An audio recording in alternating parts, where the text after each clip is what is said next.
ಬುರುಡೆ case ತನಿಖೆಯಲ್ಲಿ ಮತ್ತೊಂದು big twist. ಬಂಗ್ಲೆ ಗುಡ್ಡದ ಬಳಿ ಬುರುಡೆ ತಂದಿದ್ದ ವಿಠ್ಠಲಗೌಡ ಟೀಮ್. 1 ವರ್ಷದ ಹಿಂದೆಯೇ ತಲೆ ಬುರುಡೆ ತಂದಿದ್ದ ತಂಡ.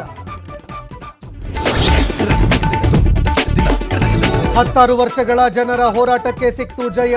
ಮಿಜೋರಾಂ ರಾಜಧಾನಿ ಐಜ್ವಾಲ್ ನಗರಕ್ಕೆ ಬಂತು ರೈಲು. 100 ವರ್ಷಗಳ ಜನರ ಕನಸು ಕೊನೆಗೂ ಸಾಕಾರ. ಇಂದು ವರ್ಷದ ಕೊನೆಯ ಖಗ್ರಾಸ ಚಂದ್ರಗ್ರಹಣ. ಬಾಗಲಕೋಟೆ ಐತಿಹಾಸಿಕ ಲೋಕನಾಥನ ದೇಗುಲದಲ್ಲಿ ವಿಶೇಷ ಪೂಜೆ.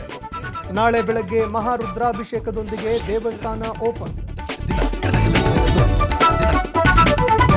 TV5 ವರದಿ ಬಳಿಕ ಗುಂಡಿಮಯ್ಯ ರಸ್ತೆಗಳಿಗೆ ಮುಕ್ತಿ.